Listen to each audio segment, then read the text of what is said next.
Башкорт дәүләт аграр университетында ветеринария өлкәһендә көсле белгечләрне әзерләү максатында махсус блок асылды. Хайвандардың физиологияһын ентекле өйрәнү һәм даруларны һынап карау буенча тәҗрибәләр үткәрү өчен уку йортына тифтәләгән комак, сыскан, диңгез сускаһы һәм йорт куяндары килтерелә. Хайвандар үрсетү блогында оештырылган дәресләр уку программаһына Европа кимәлендә аккредитация үтү максатында индерелә. Тулырак Флорида Ким язмаһында. Әйдәгез әле тыңлап карайык һине. Буласак авыл хуҗалыгы белгечләренең сираттагы дәресе гадәти булмаган шарттарда үтә.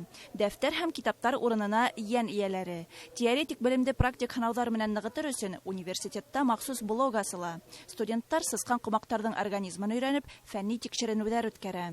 Безнең университетта яңа виварий булдырылуы бик һөенечле хәл, чөнки студентлар, аспирантлар үзләренең гыйлем эшләрен үзебезнең базада алып баралар. Диңгез сускалары, комактар һәм сыскандар бар. Улар безгә төрле дәресләрдә кызыклы итеп үткәрергә ярдәм итәләр, чөнки студентлар үзләренең кулдары менән үз кулдары менән эшләһәләр, ысынлап та истә ныграк кала. Тәҗрибәләр үткәрү өчен тап сыскандарды хайлау осраклы түгел. Бөтә дөньяла фәнни тикшерүләрнең 85% тап ошо хайвандарда һынап карала. Сыскандарды күпләп һатып алу кыйммәткә басмай. Улар тиз үрси һәм тәрбияләүдә көйһезләнеп белгечләрне мәшәкатьләмәй. Кимерүчеләрне тоту өчен зур майдан да талап ителмәй. Ветеринар һәм клиник фармакология фәннәрен үткәндә кирәк, микробиология, вирусология, дарулар ничек действует итә, йөрәк эшләүшенә, тын алышуга ничек влияйтәләр, кан йөрүшенә ничек влияйтә. Вот бетереп шуны изучайтәләр. Диңгез сускалары медицина экспериментларын үткәргәндә иң түбән күрһәткечләрне асыкларга ярдәм итә. Уларның организмы башка хайвандар менән сагыштырганда һизгерлеге менән аерылып тора. Комактардан, сыскандардан тыш комплекста куяндар һәм кроликтар да бар. Белгечләр әйтүенчә, гыйльми күзлектән бигрәк тә альбинос кроликтар кызыклы. Чөнки даруларны һынап караганда, уларның кан тамырлары киңәйгәне яхшы күренә.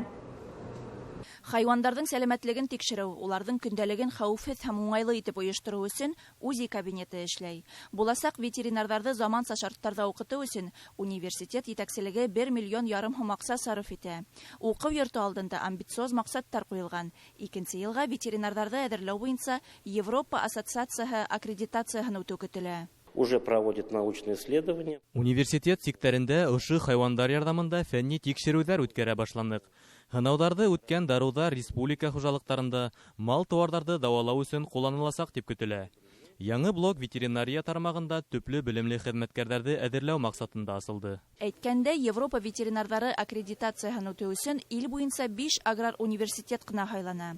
Инглиз телендә 7 тикшерү үткән белгечләрнең дипломы башка илләрдә дә эшкә урынлашу мөмкинлеген аса. Башкорт дәүләт университетында әле хайвандар блогы яңа сафка инһә, тиздән йән ияләренә адыктар да уку йортында җитештерелә башлаячак. Флорида Ким, Азат Ишбулатов, Владимир Шевчук, Яңалыктар, Өфе.